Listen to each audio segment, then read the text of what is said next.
And they've been given, here's a cryptocurrency, it's Bitcoin. It's kind of your life raft, it's digital gold. Okay, they bought that. So BlackRock are not stupid. They have no interest in going to sell, oh, here's another cryptocurrency, which would fail. So I'm really interested in the narrative they craft.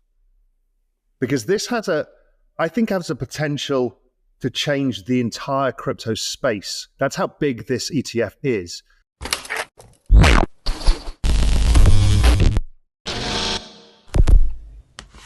Hey guys, welcome back to Everyday Finance. In this video, Raoul Pal discusses Bitcoin and crypto. Despite recent price fluctuations, the crypto bull market for 2024 and 2025 is currently in full swing. Prices can fluctuate greatly depending on various factors.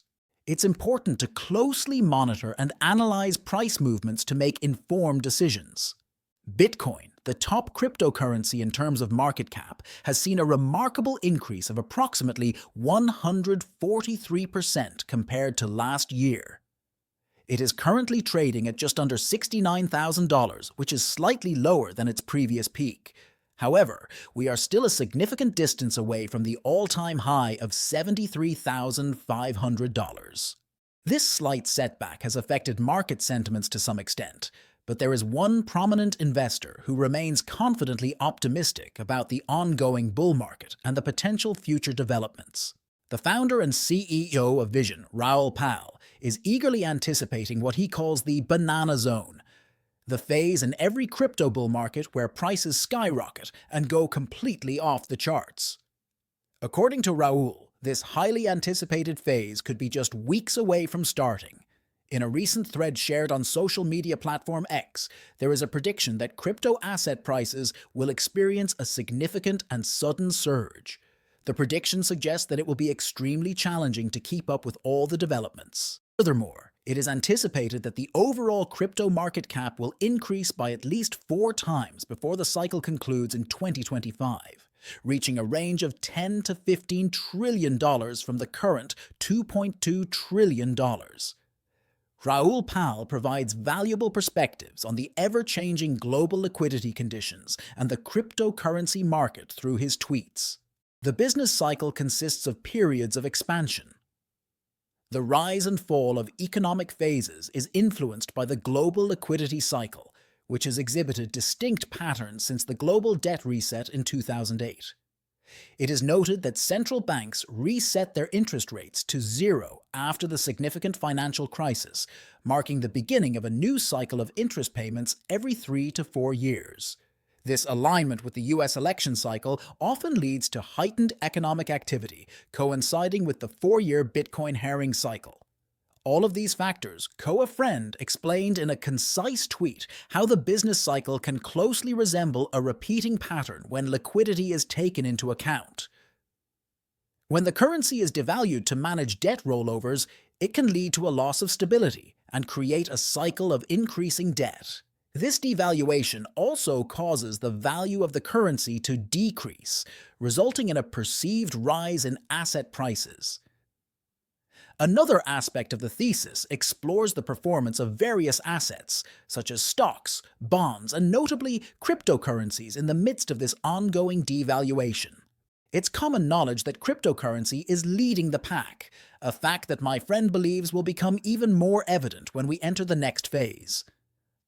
And lots of things Raoul Pal discusses, so please watch the video to end and share this video and subscribe our channel Everyday Finance. Thanks. Yeah, there are ways of that they're doing order flows that don't mean open market buying. So there's ways around it. Look, I know most of the people who have built these ETF businesses, they're straight as a fucking die. So, and they're in the mission.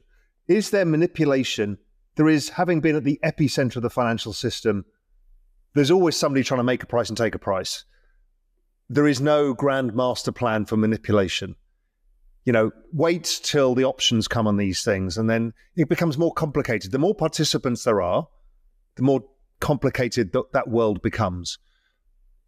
So I think it, like you, it's a net positive. I think it's hilarious because at one level, I think the SEC and the authorities and the financial system think, well, we're going to control most of these assets and we can use our usual channels so we can maintain our fee structure and our control. How I think of it is it's a Trojan horse, because before you know it, you buy Bitcoin, then you're seeing that Solana's going up more. You end up opening a Coinbase account. Before you know it, you're self-custodying your Solana and aping into WIF. You know, that's the journey. We've seen them all do it. They'll start with a Bitcoin ETF. And before you know it, they've got a bag full of WIF in their phantom wallet, and their worlds will have changed. So I think of it as a Trojan horse.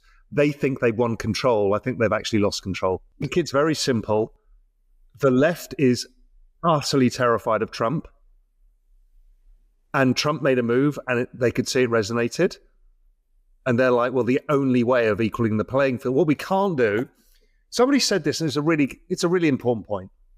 When Elizabeth Warren said we're going to build an anti-crypto army, they're going up against a group of 25 to 45-year-olds who are distributed across the internet, whose entire passion is this one thing that makes them get wealthier, and you're standing in their way, and these guys know how to use the internet and memes.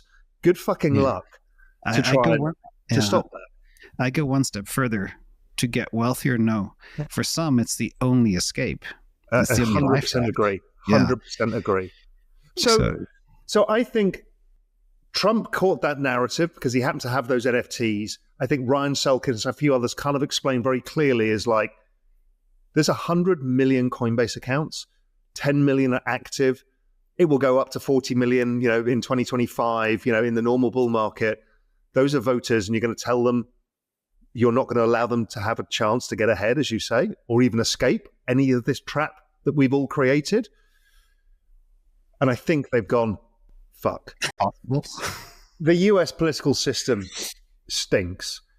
I mean, the UK, for all of its flaws, and it is flawed, doesn't have this level of corporate corruption at the highest level. Europe doesn't have it. It has bureaucratic corruption. Different countries have different styles of corruption.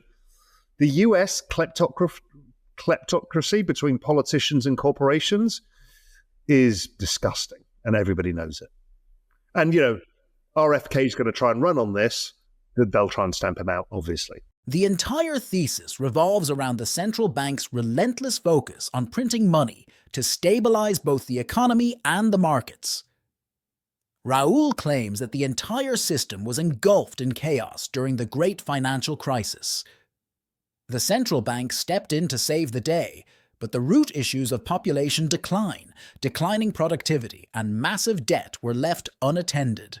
In order to prevent a complete collapse of the system, central banks must maintain the appearance of normalcy for as long as possible. They do this by periodically intervening to provide more liquidity to the markets. Each time they do so, asset prices rise. However, amidst all the noise, cryptocurrencies like Bitcoin clearly stand out. Bitcoin's 143% year-over-year increase is a stark contrast to the S&P 500's modest 26.17% gain in the past year.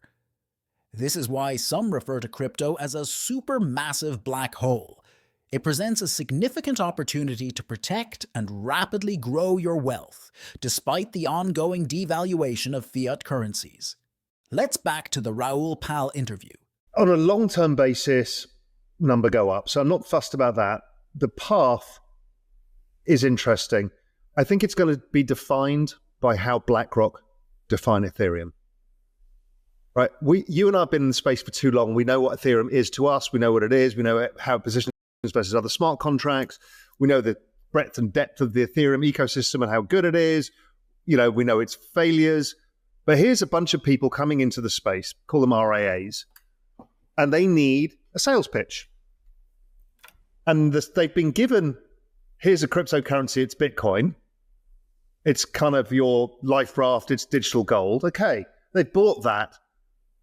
So BlackRock are not stupid. They have no interest in going to sell, here's another cryptocurrency, which would fail. So I'm really interested in the narrative they craft. Because this has a potential to change the entire crypto space. That's how big this ETF is. And not necessarily from a flows perspective, I'm sure it'll decline over time, but more from what is the narrative of the space. And my guess is we're going to build the world on we're going to tokenize the world. And Ethereum is the platform to do it. And if they sell that, and we know every single investment bank has been building teams internally for years and years. ETH now gets regulatory clarity. And Solana and Firedance okay, that's also going to play into the financial system. But let's just talk about ETH. It's the settlement layer that interests them the most. And the fact that you can then build layer twos. So here's something really interesting. Most people don't realize. I was in Switzerland speaking to one of the investors in the asset management company. And she's one of the senior traders for Louis Dreyfus, the commodity trading house. She trades ags, soft commodities. And I'm like, well, you're investing off my fund. I'm surprised you guys don't use it internally, like stablecoins internally, because you've got operations in Angola and wherever, everywhere in the world, and you need to move money around. She goes, yeah, we do some of that stuff. But all of the agricultural commodity trading houses built a blockchain on top of Ethereum 4 years ago. I'm like, what? She goes, oh yeah, all our letters of credit, our shipping, our quality standards, this is this crop and this, and all of that. It's already on blockchain. We use this in this instant efficiency. I'm like, huh. So if you think about that, what you've got is the settlement layer, the database, the super secure database that is ETH. The speed and everything of that bit, we've kind of proven with the layer 2s or layer 3s, doesn't matter as long as the settlement layer is there. The foundation is solid for the cryptocurrency industry to sustain its growth and expansion. For decades, we have observed an evolution marked by significant price appreciation every 4 years. This dynamic transition takes us from macroeconomic and crypto spring to summer, where we witness soaring prices. During these cycles, there are usually substantial increases in the global money supply. Central banks are constantly working to stabilize their economies and prevent potential crises. It is clear that the cryptocurrency industry is at the forefront of this transformation, thanks to the explosive growth in the money supply and the rapid development of various technological platforms. If you learned something from this video, then please like this video and subscribe our channel Everyday Finance, and we will meet in next video. Thanks.